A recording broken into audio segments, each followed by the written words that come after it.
पिताजी महाराज की कथा जब भी पंजाब में होती थी, छुट्टी होती थी तो हम भी आते थे महाराज जी के सानिध्य में, थोड़ी देर कुछ बोलते थे, प्रवचन करते थे। जब कथाएं कहना प्रारंभ नहीं किया तब महाराज जी को सुनाते थे। महाराज जी की और गौ माता की कृपा से ही आज आप सबके बीच में कथाएं सुना पा रहे हैं। हमने एक अपना एक भाव कहीं शेयर किया था किसी पॉडकास्ट में कि एक समय ऐसा था कि जब कथा कहना प्रारंभ किया था तो जब इतनी कथाएं नहीं होती थी, घर पे ही रहते थे, तो मन में इच्छा होती थी कहीं कथा हो तो कथा सुनाने जाएं, लेकिन इतनी कथाएं होती नहीं थी। एक कथा के बाद 2-3 महीना घर पे ही रहते थे, तो फिर क्या करें। अब अध्ययन करने के बाद मन होता था कुछ तो सुनाएं, किसी को तो सुनाएं। तो हमारी माता जी एक दिन बोली, वो लाला गौशाला में इतनी सारी गैया हैं हमारे घर पे, ये सब भी तो श्रोता हैं और इन जैसे श्रोता कोई नहीं मिलेगा। संसार के श्रोता तो बात करते रहेंगे, फोन चलाते रहेंगे और जाने क्या क्या करते हैं, पर इनके पास तो फोन भी नहीं होता। गैयाओं के पास कहाँ फोन होता है। और गैया बोलती भी नहीं है, बढ़िया प्रेम से अपना बैठी बैठी चारों खाती रहेगी, कथा सुनती रहेगी। तो हम सुबह सुबह जाते थे अपनी गौशाला में, गायों को कथा सुनाते थे।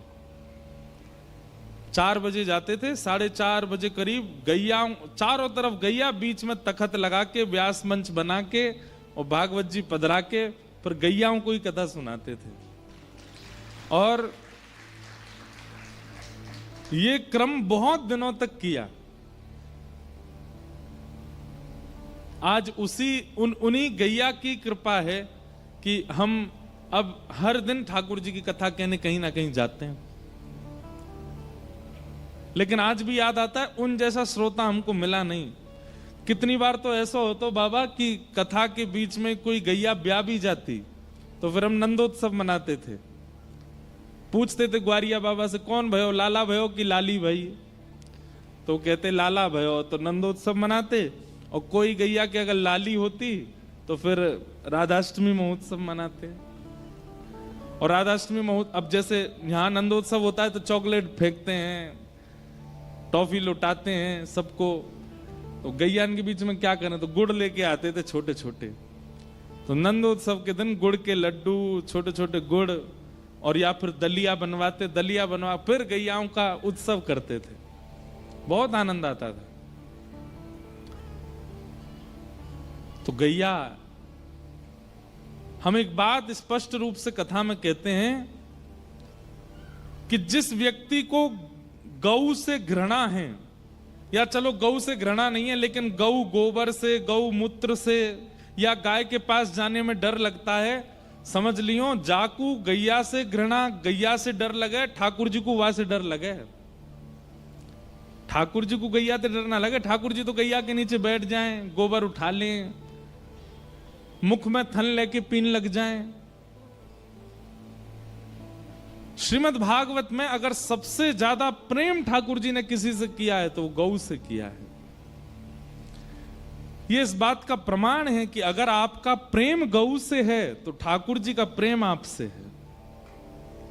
लेकिन आपका प्रेम यदि गौ से नहीं है, आप खूब नाम जप करते हैं, तिलक लगाते हैं, कंठी पहनते हैं, एकादशी व्रत करते हैं, लेकिन गैया देखते ही आपको डर लगने लगता है, दूर दूर रहते हो, या फिर गौ गोबर गौ मूत्र से नाक बंद कर लेते हो, तो आप जब एकादशी करते हैं ठाकुर जी भी नाक बंद कर लेते हैं। बोले मेरी गैया के गोबर ते और गौ मूत्र से या को घृणा, या तो मोह घृणा है। गैया लगे अति प्यारी जग पालन हारी, गैया लगे। ठाकुर जी को बहुत प्यारी लगती है गैया। लेकिन हम एक बात कहना चाहते हैं भैया, भक्ति केवल नाम जप में ही नहीं होती है, भक्ति केवल परिक्रमा से नहीं होती, भक्ति केवल हवन आदि यज्ञ करनों से नहीं होती है। हमारे इष्ट को जो प्रिय है उसकी रक्षा भी भक्ति है। आज हमने वृंदावन में, गोवर्धन में, 84 कोस ब्रजमंडल में वृक्षों को नष्ट कर दिया। हमारे बिहारी जी कितने दुखी होते होंगे। जिन कुंजन के नीचे ठाकुर जी ने पूरे ब्रजवासीन के संग लीला करी, उन कुंजों को हमने नष्ट कर दिया। लोग उसको भक्ति नहीं समझते। वृक्षों की रक्षा करना, वनस्पतियों की रक्षा करना, निकुंज कुंजों की रक्षा करना, ये भी भक्ति है। दूसरी, सब लोग इधर देखो, इधर देखो, ये काम की बातें हैं, इनको ध्यान से सुनिए आप। यमुना जी, हमने ठाकुर जी की हर प्रिय वस्तु को नष्ट कर दिया और हम चाहते हैं कि हमारे भजन से ठाकुर जी प्रसन्न हो जाएं।